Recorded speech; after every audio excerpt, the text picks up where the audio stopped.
អ្វីខ្លះខ្ញុំដឹងអ្វីទាំងអស់យីស្មាននេះតែហើយមិនទាន់ឃើញព្រះបិតារបស់ខ្ញុំទ្រង់យាងចូលទឹកដីបរិយនគរវិញសោះបើចឹងខ្ញុំរងចាំព្រះបិតារបស់ខ្ញុំសិន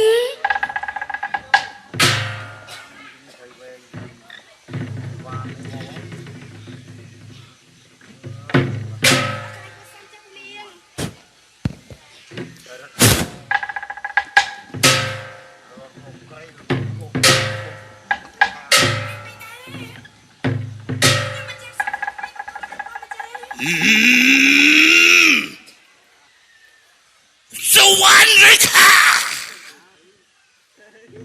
ออกระยะกาลจิตรันไข่ขน้ำกันรองบอกแต่ไม่ได้จริงจังมวลอาคมเกียรติหาจะมีหนึ่งประเทศจิกรูแต่โกนเนื้อจำประเทศนโกสนุกสุขสบายเจ้าโกเนี่ยបបិទ្ធព្រះបិតាតាមកបតីចាប់តាំងពីព្រះបិតាទ្រង់ស្ដេចយាងទៅខ្ញុំរស់នៅជាមួយនឹងបងពីលៀងមានសេចក្តីសុខណាស់ព្រះប៉ម្ចាស់ពុំដែលមានសត្រូវឯណាចង់ពុនប៉ងយាយចាប់បានទឹកដីបរិយនគរយើងឡើយណាព្រះប៉បិតាសប្បាយចិត្តណាស់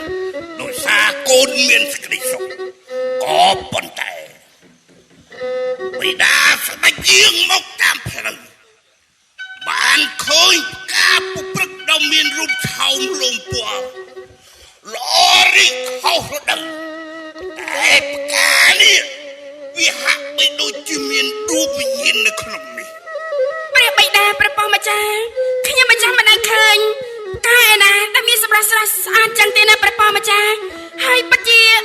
ធំក្លិនពីដល់ក្រោមឈ្ងុយឈ្ងប់ទៀតផងហើយម្យ៉ាងទៀតណាខ្ញុំមិនចាំមើលទៅណាដូចជាខុសប្លែកអំពីធម្មតាយ៉ាងម៉េចមិនដឹងទេព្រះបិតាដូច្នេះបិតានឹងមុនអាគមគិតថាបំបីនៅផ្កានេះចង់ដឹងថានៅក្នុងនេះមានស្អីដូច្នេះសូមកូនចាំតូច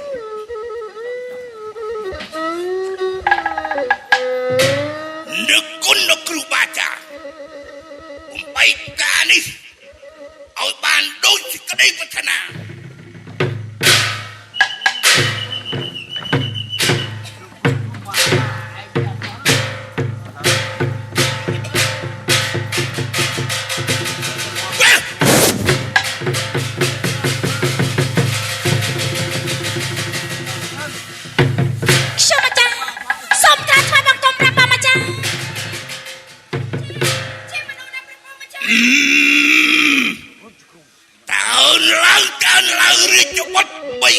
សូមអរប្រកបព្រះប៉ម្ចាស់បានណាថាត្រង់តែជាអ្នកអក្សម្ចាស់នេះបានចេញមកអំពីបផាបាញ់មិញមែនទេព្រះប៉ពិតប្រកបហើយបិតាម្នាក់នេះជាអ្នកផ្ដល់កំណើតឲ្យកូនសប្បាយចិត្តឬមួយយ៉ាងណាខ្ញុំម្ចាស់ពិតជាសប្បាយប្រទះខ្លាំងណាស់ព្រះប៉ម្ចាស់កូនបានចេញពីការពុព្រឹកតើកូនចង់បានឈ្មោះយ៉ាងណាខ្ញុំម្ចាស់សូមអរប្រកបតែត្រង់បានជួយជីវិតរបស់ខ្ញុំម្ចាស់មិនដឹងថាតើខ្ញុំម្ចាស់មានរឿងអ្វីទេបានជាខ្ញុំម្ចាស់ត្រូវទៅរស់នៅក្នុងបផាប៉ុន្តែពេលនេះ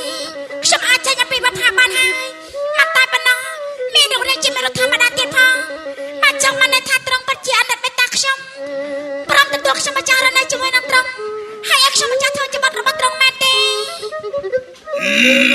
ពិតប្រកបមែនហើយសុវណ្ណលេខាក្រៅទៅព្រះបិតាដាក់នាមឲ្យម្ចាស់បងឯងចេញពីផ្កាបុទុំដូច្នេះបិតារហស្សនាមឲ្យរាជបុត្រីច្បងឯងគឺថា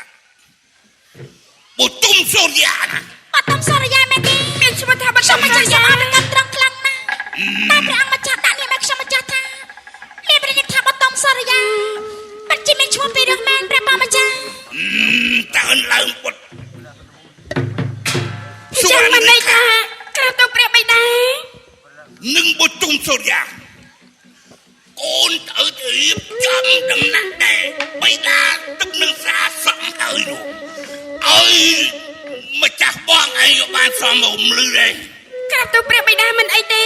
បើចឹងព្រះបិតាស្ដេចយើងទៅចាណាព្រះប៉ម្ចាស់ បិតាឃ្លានស្ងោយផងស្ដេចយាង ព្រះបងសំត្រង់សាច់យាងចា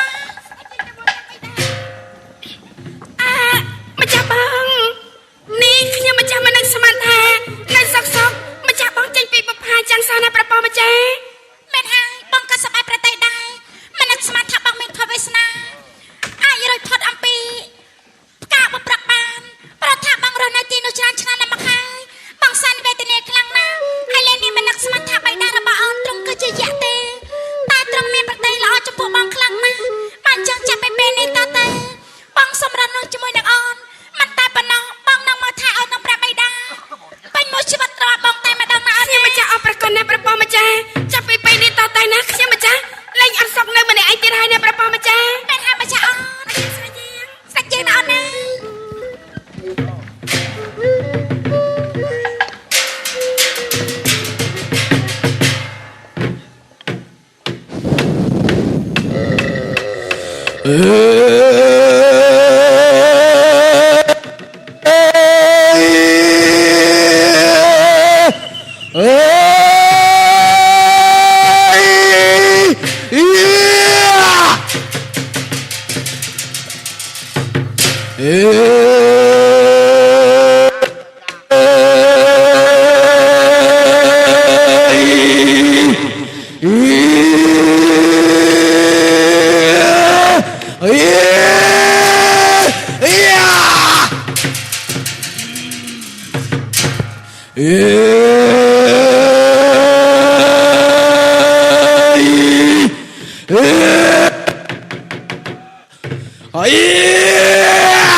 ជាច្រើនឆ្នាំដែលបានប្រសូននៅក្នុងតកោខាត់អីយ៉ាងតែជាអំបប នៃពពួកក្រុងមាសែសប្បាយចិត្តជាខ្លាំងណាស់មកទល់ពេលនេះក៏បានចម្រើនវ័យពេញកំឡោះទៅហើយកថានឹងឡើងទៅបង្គំព្រះមេដាបិតាដើម្បីឲ្យព្រះមេដាបិតារកអគ្គមហេសីឲ្យមួយបើចឹងឆាប់ត្រួតដំណើរទៅផង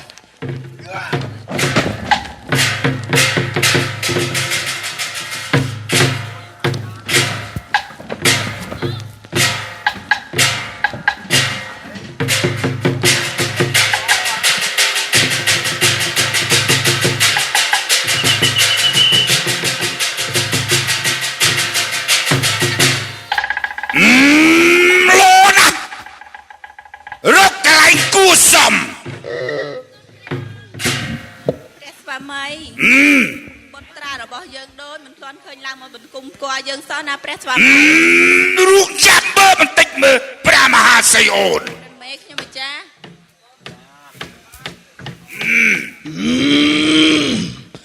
ព្រះបិតាព្រះបិតាទូព្រះបង្គំសារកាន់មកដល់ហើយបិតា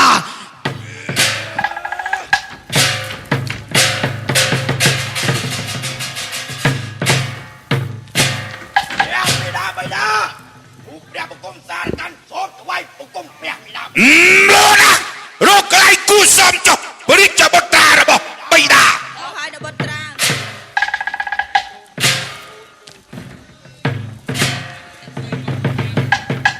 បុត្ររបស់បិតា ណាថ្លៃ ថ្ងៃនេះឡើងមកបង្គំគល់មេត្តានិងបិតាមានទឹកមុខរីករាយល្អណាស់តើព្រះរាជបុត្រមានការអីដែរប ិតាថ្ងៃនេះបុត្រឡើងមកគល់កន្លែងទ្រង់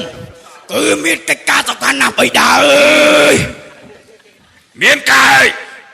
អី បិតាមើលមកបុត្រពេញកំឡោះស្រស់សង្ហាណាស់មិនទាន់មានអគ្គមហេសីទេបិតាថ្ងៃនេះទូព្រះបង្គំឡើងមកកន្លែងមេដាបិតាចង់ឲ្យបិតារកអគ្គមហេសីឲ្យទូព្រះបង្គំមួយណាបិតា មិនបានជាដាច់ខាត មិនបាន ព្រោះឯងនៅក្មេងខ្ចីណាស់មិនទាន់មានព្រះមហាសីនោះទេ អើយបិតាបិតាបុត្រធំអើយបុត្រធំអើយមិនមែនក្មេងទេមើលសំលេងបុត្រខ្លាំងដូចបិតាចឹងបិតាបុត្រមិនមែនតែក្មេងទៀតទេ បុត្រធំហើយចុះខ្លួនតែបិតាប្រអាប់បន្តិចបន្តួចបុត្របែរជាទ្រាំដាក់គូតអង្គុយយំនេះហៅថាបុត្រមិនទាន់ពេញវ័យនោះទេ បុត្រធំអើយបិតាគ្រាន់តែបុត្រងោបិតាចង់សាកចិត្តបិតាទេណាបិតាឥឡូវទូព្រះបង្គំសូមអគ្គមហេសីមួយមកបិតាបុត្រចង់បានអគ្គមហេសីមកដេកអោបបិតាអើយ បិតាក៏មិនថាស្អីនោះដែរព្រោះបិតាមានមិត្តសម្លាញ់នៅទឹកដីនគររងទឹករងខ្យល់ព្រោះថាព្រះអង្គម្ចាស់និរវ័នព្រមទាំងមានបុត្រីពីរអង្គមានព្រះនាមថាសវណ្ណលោកខានិងប្រទុំសូរិយាមិនអីទេបិតានឹងឲ្យពលាងសេនាដើម្បីរៀបចំភពពីបណ្ណាការដើម្បីធ្វើដំណើរទៅទឹកដីរងទុក្ខរងខ្យល់តែម្ដង អូព្រះគុណបិតាបើចឹងឆាប់ត្រួតដំណើរទៅតែម្ដងទៅបិតាតបិតា ព្រះស្វាមី យ៉ាងម៉េចព្រះមហាសីអូន តែបុត្រយើងដូចជានៅក្មេងណាស់ហើយព្រះស្វាមី មិនអីព្រោះបុត្ររបស់យើងពេញវ័យហើយបើចឹងធ្វើដំណើរមហាសីអូន តបិតាយ៉ាបានប្រពន្ធហើយលោកអើយ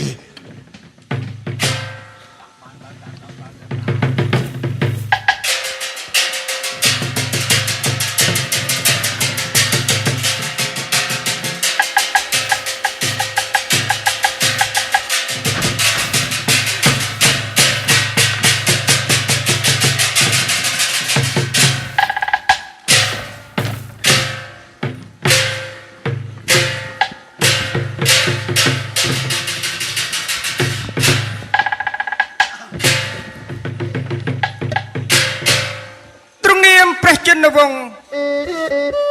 ជាចឹងលោកតាព្រះមនីអីសីច្រើនព្រះភាសាបានកន្លងផុតមកហើយ